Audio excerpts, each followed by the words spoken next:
Good afternoon, class. I'm Miss Caldwell.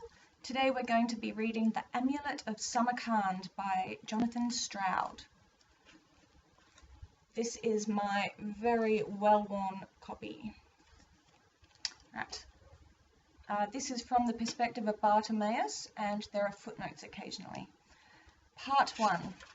Bartimaeus. The temperature of the room dropped fast.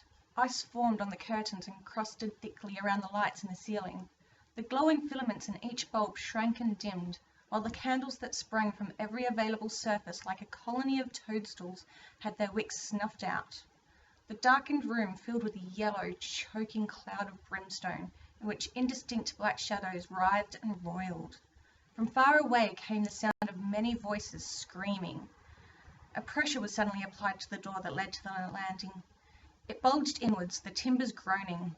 Footsteps from invisible feet came pattering across the floorboards, and invisible mouths whispered wicked things from behind the bed and under the desk. The sulphur cloud contracted into a thick column of smoke that vomited forth thin tendrils. They licked the air like tongues before withdrawing.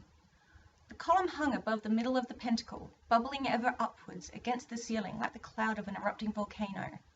There was a barely perceptible pause.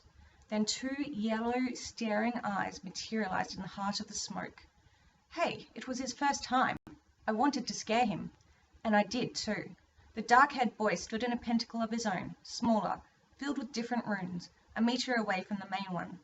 He was pale as a corpse, shaking like a dead leaf in a high wind. His teeth rattled in his shivering jaw. Beads of sweat dripped from his brow, turning to ice as they fell through the air. They tinkled with the sound of hailstones on the floor. All well and good, but so what? I mean, he looked about 12 years old. Wide-eyed, hollow-cheeked. There's not that much satisfaction to be had from scaring the pants off a scrawny kid. Footnote 1. Not everyone agrees with me on this. Some find it delightful sport. They refine countless ways of tormenting their summoners by means of subtly hideous apparitions. Usually the best you can hope for is to give them nightmares later, but occasionally these stratagems are so successful that the apprentices actually panic and step out of the protective circle. Then all is well, for us, but it is a risky business. Often they are very well trained. Then they grow up and get their revenge. So I floated and waited, hoping he wasn't going to take too long to get around to the dismissing spell.